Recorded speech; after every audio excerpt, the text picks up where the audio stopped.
Assalamualaikum warahmatullahi wabarakatuh. Alhamdulillahirrabbilalamin. Wabihi nasta'in wa ala umurid dunya waddin. Wassalatu wassalamu ala asrafil anbiya'i wal mursalin Sayyidina wa maulana Muhammadin wa ala alihi wa sahbihi ajma'in, amma ba'd. Nama saya Rika Miftahul Maisarah, mahasiswa semester 1 Pendidikan Agama Islam Sekolah Tinggi Agama Islam Wali 9. Di sini saya akan mempresentasikan mata kuliah fikih mulai dari awal pembelajaran sampai saat ini. Secara bahasa, fikih dapat diartikan al-ilm yang berarti ilmu dan al-fahm yang berarti pemahaman. Jadi fikih dapat diartikan ilmu yang mendalam. Secara istilah, fikih adalah ilmu yang menerangkan tentang hukum-hukum syar'i yang berkaitan dengan perbuatan-perbuatan para mukallaf yang dikeluarkan dari dalil-dalilnya yang terperinci. Sementara itu, ibadah secara bahasa ada 3 makna. Yang pertama taat, yang kedua tunduk, dan yang ketiga pengabdian. Jadi ibadah itu merupakan suatu bentuk ketaatan, ketundukan, dan pengabdian kepada Allah. Dari dua pengertian tersebut, jika digabungkan, maka yang dimaksud dengan fikih ibadah yaitu ilmu yang menerangkan tentang dasar-dasar hukum syar'i, khususnya dalam ibadah meliputi toharoh, sholat, puasa, zakat, haji, dan sebagainya. Yang semua itu ditujukan sebagai rasa bentuk ketundukan dan ketaatan kita dan harapan untuk mencapai ridha Allah. Definisi ilmu fikih adalah salah satu disiplin ilmu yang sangat penting kedudukannya dalam kehidupan umat Islam. Fikih termasuk ilmu yang muncul pada masa awal berkembangnya agama Islam. Secara esensial, fikih sudah ada pada masa Nabi Muhammad, walaupun belum menjadi sebuah disiplin ilmu tersendiri, karena saat itu segala permasalahan keagamaan yang muncul langsung ditanyakan kepada Nabi Muhammad dengan bersumber pada Al-Quran dan Sunnah. Berbicara fikih berarti tidak lepas dari pembahasan hukum Islam. Menurut Abdul Wahab Al-Khalaf yang wafat pada tahun 1956 Masehi, beliau adalah seorang ulama pakar fikih dari Mesir.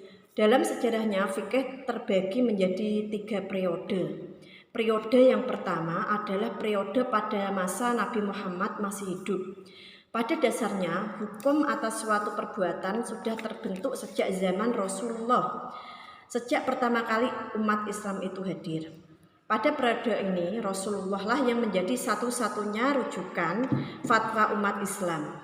Hukum-hukum fikih saat itu terdiri dari Allah dan Rasulnya dengan acuan Al-Quran dan As-Sunnah. Periode kedua adalah pada masa sahabat Nabi, yaitu Khulafaur Rasyidin. Ketika Rasulullah sudah wafat, bagaimanapun problematika sosial akan terus berkembang. Pada periode ini banyak persoalan-persoalan agama yang muncul yang tidak ditemui pada saat Nabi Muhammad masih hidup. Otomatis para sahabat melakukan ijtihad, memutuskan perkara, memberikan fatwa, menetapkan hukuman syariat dengan tetap mengacu pada hukum periode pertama. Sehingga produk hukum pada saat itu terdiri dari hukum Allah dan Rasulnya serta fatwa para sahabat dan keputusannya yang bersumber dari Al-Quran dan As-Sunnah dan ijtihad sahabat. Nomor 3, periode ketiga yaitu periode tabi'in dan para imam mujtahid. Pada periode ketiga ini, hukum-hukum fikih terdiri dari hukum Allah dan Rasulnya, fatwa dan putusan para sahabat, fatwa imam mujtahid dan hasil ijtihad mereka yang bersumber dari Al-Quran, hadis, ijtihad para sahabat, dan ijtihad para imam mujtahid. Cabang-cabang ilmu fikih. Cabang-cabang ilmu fikih itu ada 4 cabang. Yang pertama al-ibadah, yaitu hukum yang berkaitan dengan ibadah seperti sholat, haji, puasa, zakat, yang biasanya dimulai dengan penjelasan tentang toharoh.